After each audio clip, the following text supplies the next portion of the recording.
हमने सब ग्रुप्स क्या होता है और सब ग्रुप टेस्ट क्या होता है ये हमने देख लिया कि अब कब हम कहेंगे कि कोई सबसेट किसी ग्रुप का उस ग्रुप का सब ग्रुप होगा।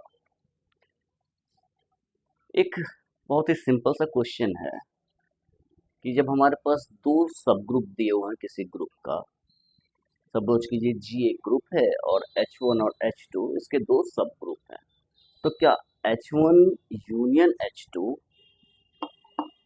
H1 यूनियन H2 भी एक सब ग्रुप होगा जी का, या H1 इंटरसेक्शन H2 भी एक सब ग्रुप होगा जी का।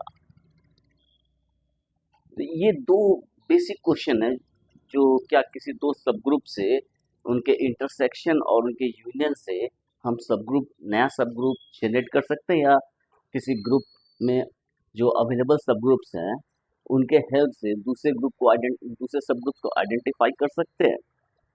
तो आज का जो लेक्चर है वो इसी दो क्वेश्चन के ऊपर बेस्ड है कि हम कब कहेंगे कि H1 यूनियन H2 भी एक सब ग्रुप होगा किसी ग्रुप का जहां पर H1 H2 उस ग्रुप का सब ग्रुप है, और H1 इंटरसेक्शन H2 क्या एक सब ग्रुप होगा या नहीं होगा।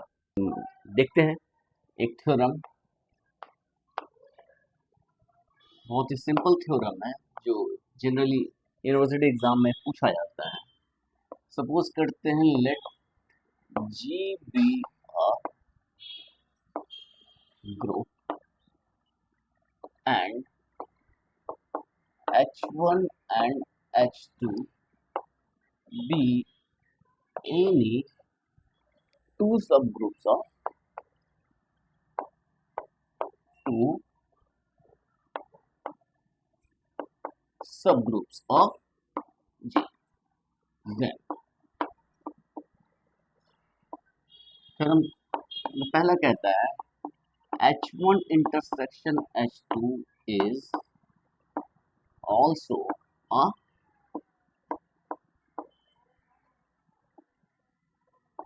subgroup of G. H1 intersection H2 subgroup होगा, और जो दूसरा है वो कहता है H1 union H2 is a subgroup of G if and only if one is contained in other। ये कहने का मतलब ये हो गया that is if and only if either H1 is contained in H2 और H2 is contained in H1, या तो H1 H2 का सबसेट है या H2 H1 का सबसेट है। तो हम इसे प्रूफ करेंगे। सबसे पहला ये जो पहला सेक्शन है इसे प्रूफ करने के लिए हम जो यूज करेंगे वो यूज करेंगे सब ग्रुप टेस्ट। तो वन स्टेप सब ग्रुप टेस्ट हम जानते हैं कि H कोई सबसेट है G का और H सब ग्रुप होगा, उसके लिए कंडीशन क्या है कि पहला H नॉन एम्प्टी होना चाहिए, और यदि एक्स वाई H में बिलोंग कर रहा है तो एक्स वाई इनवर्स भी H में बिलोंग करे, तो हम बोलते हैं कि H G का सब ग्रुप हो जाएगा। तो ये सब ग्रुप टेस्ट का यूज हम करेंगे फर्स्ट पार्ट को प्रूफ करने के लिए। तो पहला हमारा क्या है, since identity belongs to H1 and identity belongs to H2, क्योंकि ये ग्रुप इटसेल्फ ये ग्रुप है तो आइडेंटिटी एग्जिस्ट करेगा, आइडेंटिटी यूनिक है किसी ग्रुप में, तो ये आइडेंटिटी इसके जो सबसेट्स हैं H1 और H2 जो ग्रुप है ये आइडेंटिटी तो बदलेगी नहीं, सेम आइडेंटिटी रहेगी, where E is the identity of G की आइडेंटिटी है। तो ये क्या इंप्लाई करें, this implies H1 intersection H2, this implies E belongs to H1 intersection H2। इसका मतलब H1 intersection H2 is non empty. E H1 में भी बिलोंग कर रहा है और ई H2 में भी बिलोंग कर रहा है, ये मतलब हो गया ई इनके इंटरसेक्शन में भी बिलोंग कर रहा है। इसका मतलब H1 intersection H2 is non empty. यदि नॉन एम्प्टी है तो इसके अंदर कुछ ना कुछ एलिमेंट्स होंगे। तो सपोज कीजिए let x, y belongs to H1 intersection H2. This implies x, y belongs to H1 and x, y belongs to H2.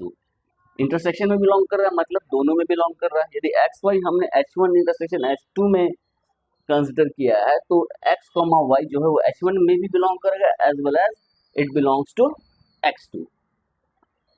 अब हम जानते हैं since H1 and H2 are group itself,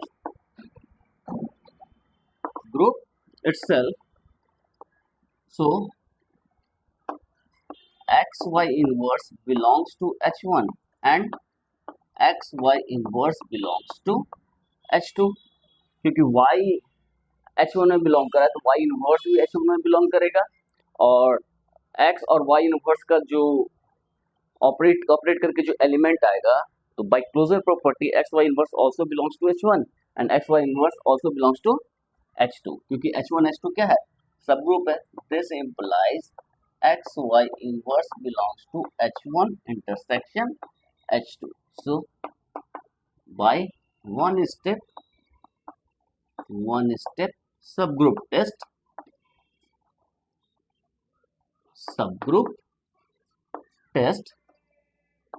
H1 intersection H2 is a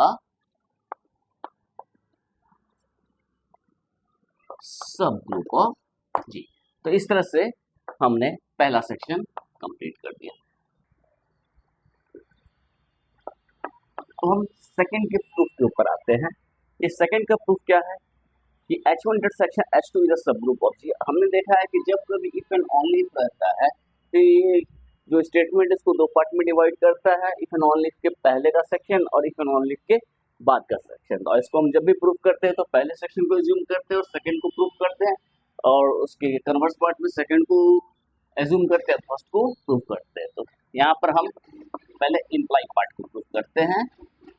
imply part में हम क्या करेंगे, सबसे पहले सपोज करेंगे let H1 union H2 is a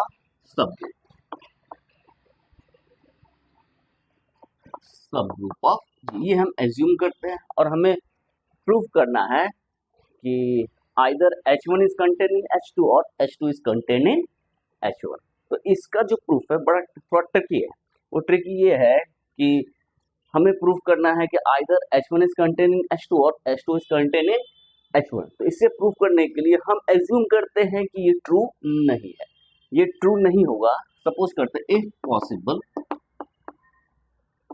if possible let us assume that H1 is not contained in H2 and H2 is not contained in H1। neither H1 is contained in H2 nor H2 is contained in H1। तो ये हमने assume किया। यदि ये नहीं है इसका मतलब क्या हो गया, तो ये कोई H1 है और हम जानते हैं कि इनका इंटरसेक्शन आइडेंटिटी होगा तो कुछ इस तरह का तो जरूर होगा। मतलब इंटरसेक्शन नॉन यूनिटी है, आइडेंटिटी तो इसके अंदर जरूर बिलोंग करेगा। अब या तो दो केसेस हो सकता था, या तो H1 जो है वो H2 के अंदर होता या फिर H2 जो है वो H1 के अंदर में होता है। ये दोनों हमें प्रूफ करना है कि यूनियन के केस में इन दोनों में से कोई एक ट्रू होगा। हमने एज्यूम किया है कि ये ट्रू नहीं है, ये ट्रू नहीं है तो सिचुएशन कुछ इस तरह से होना चाहिए।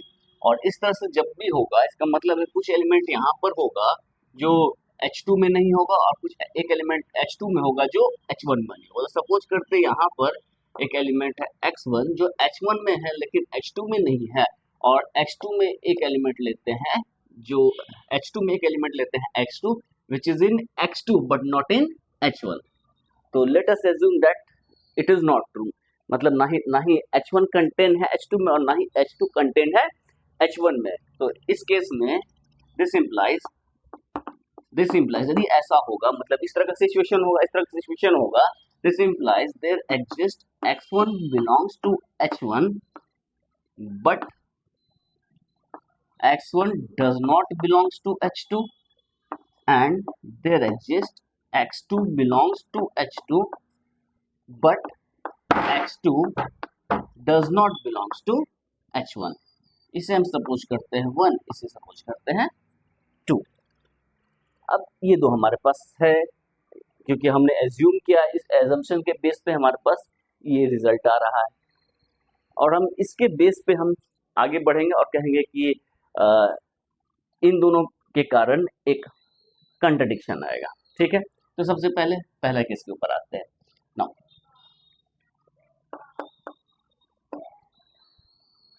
Clearly x1 x2 both belongs to h1 union h2। x1 h1 में बिलोंग कर रहा है, x2 h2 में बिलोंग कर रहा है, तो x1 और x2 दोनों h1 यूनियन h2 में तो जरूर बिलोंग करेगा। This implies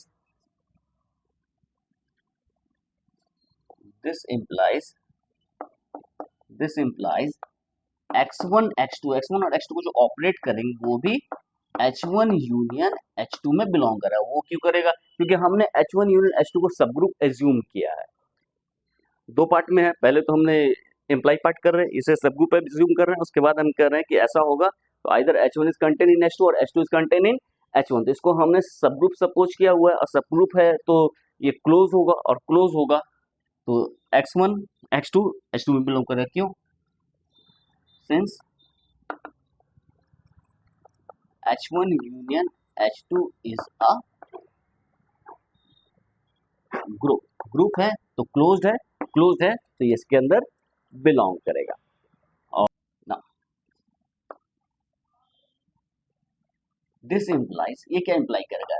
x1 x2 belongs to h1 और x1 x2 belongs to h2। तो यूनियन में बिलोंग कर रहा है तो किसी एक में तो जरूर बिलोंग करेगा, या तो x1 x2 h1 में बिलोंग करेगा या x1 x2 h2 में बिलोंग करेगा। तो दो केस है, केस 1 मान लेते हैं।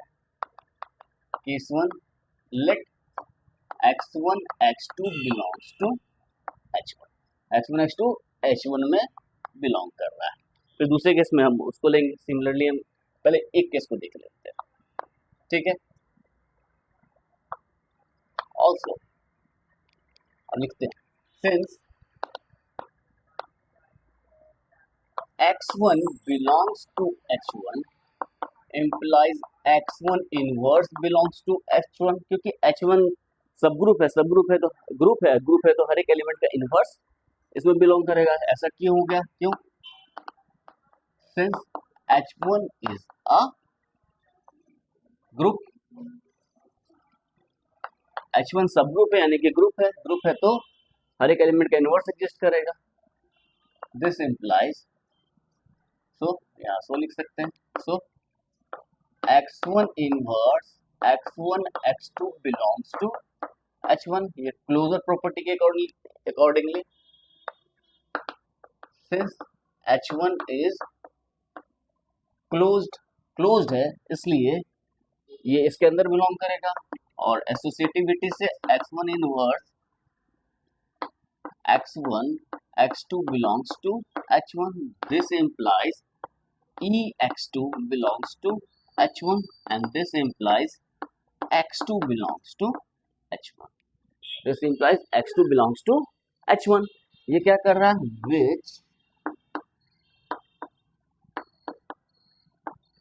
contradicts, अब हमने क्या किया, x2 h1 में बिलोंग कर रहा है, लेकिन हमने x2 को क्या माना था? x2 h2 में बिलोंग कर रहा है लेकिन h1 में बिलोंग नहीं कर रहा। तो यहाँ पर हमने जो पहला केस लिया है x1 x2 belongs to h1, ये हमें कॉन्ट्राडिक्शन दे रहा है कि h2 x1 में बिलोंग करेगा, विच कॉन्ट्राडिक्ट्स टू, ये कॉन्ट्राडिक्ट कर रहा है 2 को। इसी तरह केस 2 जो है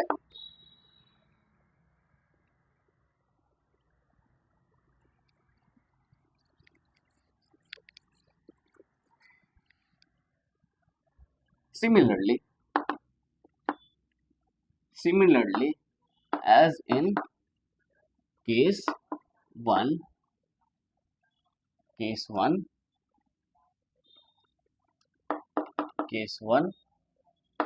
x1 x2 belongs to h2 will lead us to, किस पे हमको लेके जाएगा, x1 belongs to h2 which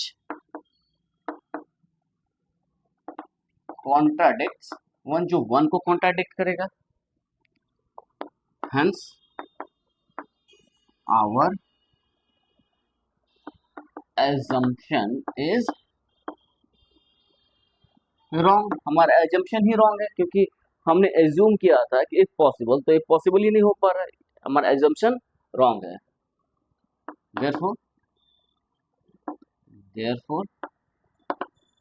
either H1 is contained in H2 or H2 is contained in H1. वही सही केस बचा. तो ये हमने प्रूफ का ओनली इम्प्लाई पार्ट किया. अब हम ऑपोजिट एज्यूम करते हैं, तो ऑपोजिट बहुत आसानी से प्रूफ हो जाएगा.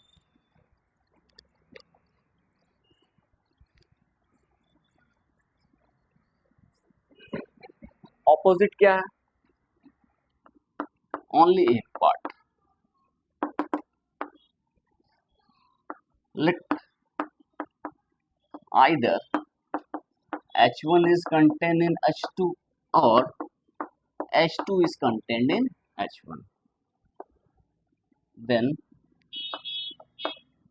either H1 union H2, यदि H1 H2 में कंटेन करेगा तो H1 union H2 is equal to H2, और H1 union H2 is equal to H1. यदि H2 H1 में कंटेन करेगा तो इनका यूनियन H1 हो जाएगा, और यदि H1 H2 में कंटेन करेगा then H1 union H2 is H2. In either case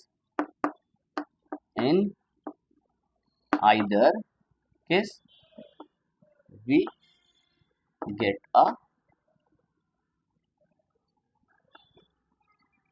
subgroup as both H1 and H2 are subgroups.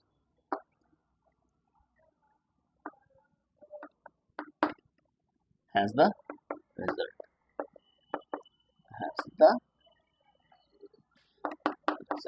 इसलिए रिजल्ट होल्ड करेगा. तो ये बहुत ही सिंपल सा प्रूफ था यूनियन और इंटरसेक्शन से रिलेटेड.